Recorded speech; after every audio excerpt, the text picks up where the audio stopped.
rolling. All right, boys, welcome to the 5th episode of the EkkoVision podcast, the EkkoCast, if you will. All right. Today, we're going to talk about how some of y'all are not bringing in, today we're going to talk about how some of y'all just can't bring in sales, all right, and how to bring in sales. Because a lot of y'all are curious, and, it's really not that complicated, in my opinion. I have never really had like a terrible time selling products. The main goal from my experience is to love a brand that you're with, grow with that brand, and actually push products that you like. If you don't, then you're not going to be able to sell, period. I think on our second podcast, Baxie mentioned it very, very well, that he will never push a product that you can't align or behind. And it's like, make sure you get for you guys on the creator, as a creator, to just put it to convert them into sales. I think that should be common sense to a lot of people, where it's just like, it's funny, you say the common sense, but that is missing.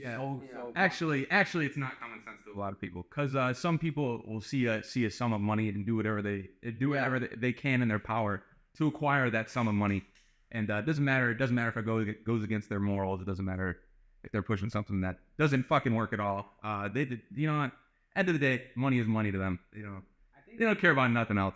I get a lot of DMs for those like, I just want to be sponsored by a brand. So they're like, hey, they want to start their journey. They're not good. That's one thing. Oh, you know what? That brings up a good point. If you want to start content creation and all that, like you want to get into all this just because you think you're going to get sponsored, you are never, ever, you're screwed from the start. If you start this because you want money out of it and you want sponsorships, you have something else coming, because that shit ain't coming. You're already putting that stress on your head, and then in the beginning stage of your so you're not like converting. You already it's not like you already have a community build, and then now they're like, okay, how do I introduce it art to them? Rather, you're like thinking already, like, how do I sell to them before you even acquire that wheel to post a very good video where that catches attention. It's like, funny story. I have never reached out to a brand to get sponsored. They have always reached out to me. Literally, this is what you need to do. I'm gonna give you guys my blueprint at least.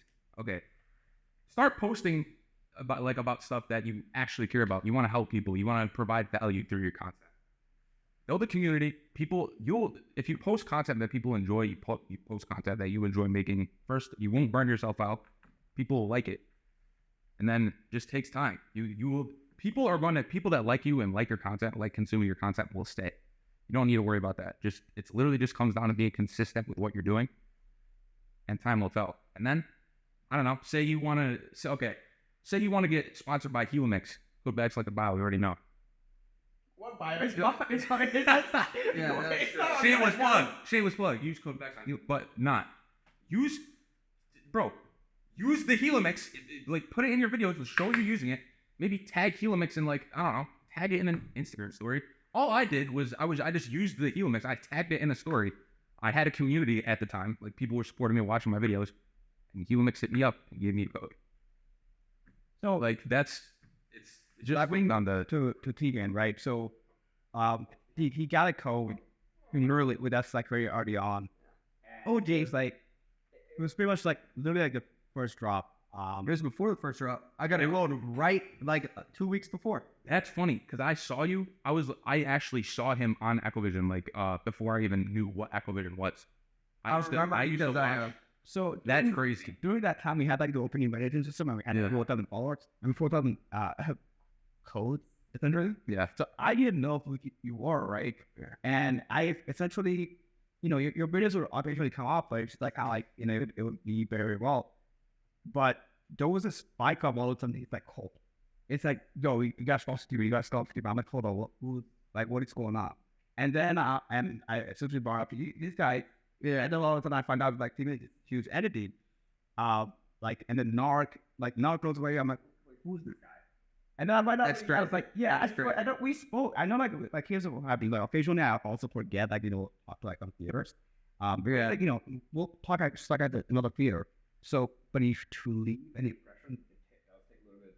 Oh, 100%. But then all of a sudden, he just started dominating, and like really right now, I might be number one. He might be Mr. He might be Mr. TikTok Shop. I might be the TikTok shop itself. Nah, bro. I remember I didn't want to get with a company at all for like a good. I started TikTok, dude. I started TikTok,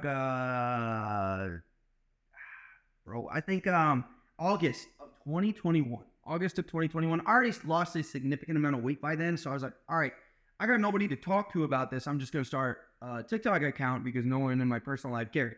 So I started making videos just so that I could help people. Like, that's all I wanted to do. I didn't want to make money off this. I just wanted to have a space to talk about weight loss.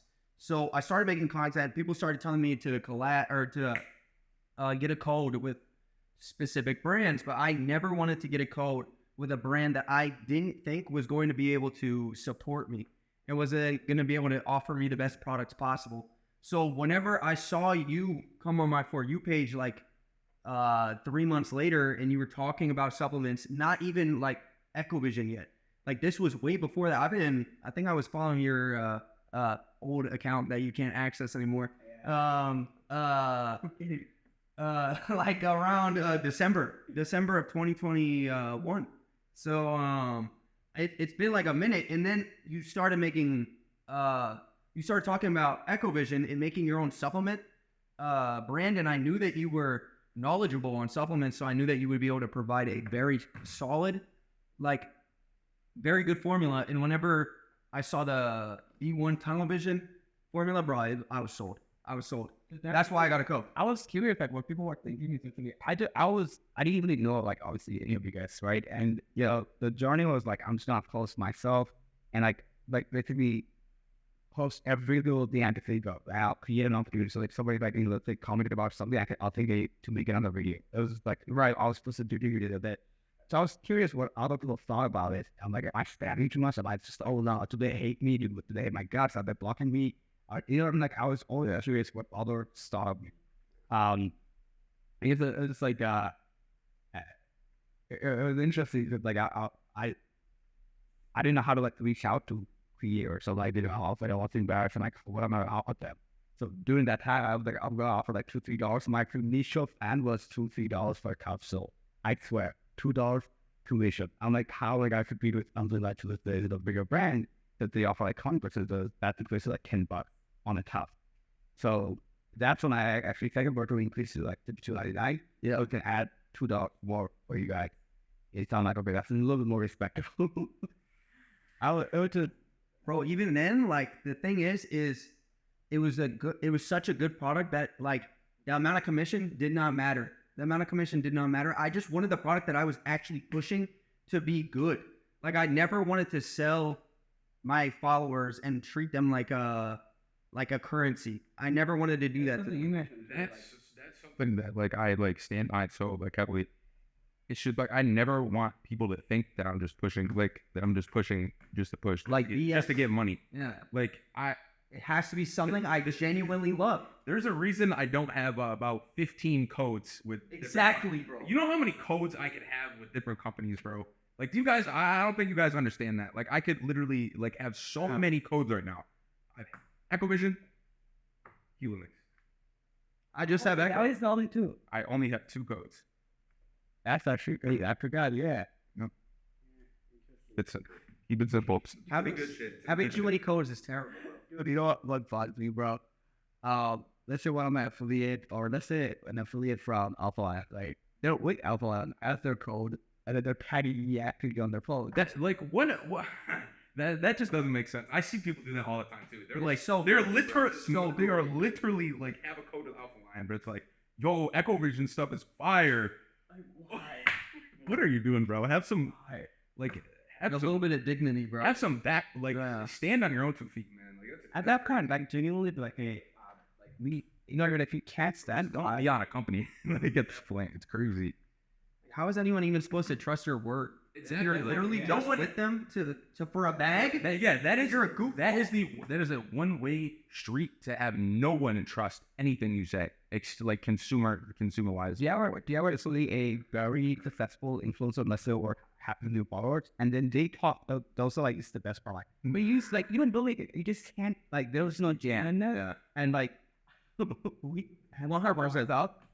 It's like they'll say it's the best product like on God, on like whatever it is, but the consumers will the conversion rate is just ass because you can just tell that they're saying it. You can tell whether someone's genuine when I'm pushing something. It's very well, at least from my eyes, it's easy to see, I guess. But here's the fun: every time they need the brand that's it, and then that's it. All of a sudden, So it's the next brand they joined is the best. That's coincidence. That's coincidence. Yeah, or they come out and they say, "Oh, I always hated their products." Like, what are you talking about, bro? Why were you with them for a year then? Like, bro, come on, bro. Like, get real. Like, that is crazy. That is crazy to me. I'll never understand it. Bro. I've seen people be with a company for like 4 years, and then like it comes out that they always hated their products, or they pushed a certain questionable product. I don't really want to take any jabs at any brands, but I think we all know what we're talking about. Turkesterone. Okay. Fun fact. People will literally promote it and then be like, "No, that shit never worked." Dude, I swear to God, I saw it. So like, you remember there was a little bit issue with my old very, very first manufacturer. So we ended up finding another manufacturer. The few manufacturer was going through them.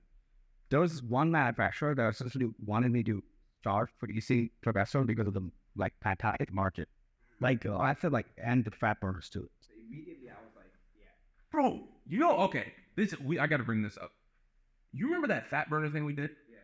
You know how much money we could have made if we just said it worked, and then you guys don't understand. So much, bro. We literally, it didn't work. We automatically killed it off. Because it didn't do shit. Yeah. Like, We tried it. We thought it differently, and like there was like somewhat enough study for me to like somewhat like give it a shot. But then like few people came back with like, "Hey, you stop it." I'm like, I don't. And then I will say that it was the most stacked one on the market. Like genuinely, without still, Oh, for sure. without still, how even then you like genuinely felt like it did absolutely nothing. On the next bat, I'm like, nope. I'm gonna move apart. Yeah. Oh yeah. Those could have been like crazy. Yeah, exactly. Like could have easily just said, "Oh, bro, holy!" Like There's a specific brand which we were not gonna mention that literally will target straight your dad bod. They'll make it seem like you will lose your dad bod if you buy this supplement stack. And essentially what it is like, let's say stack up a whole bunch of fat burners, and they'll put like one ingredient that they like supposedly related to apologetic benefit for pre-workout, and then they can and then market that like fat burner pre-workout. Dude, so many companies do that too. Like even Celsius, they have, I don't know. That's what I'm like a name drop. Oh yeah. Okay. You're not really sued, bro. Oh yeah, shit. Can we get sued? Yeah. We'll just bleep it. He's not with that. Never mind. I was getting fired. I'm gonna get this. Yeah. Sued, bro. Okay. No, but you guys already know. Anyway, point is, when you're trying to push a brand, like you have to be considered. You have to be considered to you have a. There's a term called CSR, corporate social responsibility. So as a corporation or in a brand, you are supposed to worry about, or rather like look out for your community that is funding you. So it's not you build a culture for them. So same thing as you guys, so as a creator, you have a responsibility to your audience 100% to look out for them. That To put it simply, just be a genuine human fucking being, bro. Like stop letting money. Yeah, stop being a money laundering bot, bro. Like that's just it's a simple. Have some kind of moral. The word bot is so relevant here. In actual, like I'm telling you, like I get confused because the quality is video, quality of the video is good, the audio is good. So it's like a formulation video, but like at the end of the day, if you don't have a personality, if they don't trust you, you essentially are a bot. Views don't really matter. Like they really don't. All right. So with that being said, with all this rant, we'll end the the Yap session 5. Yes, sir. This one was a hard one. Shit, bro. I can't lie. Here we go. But yeah.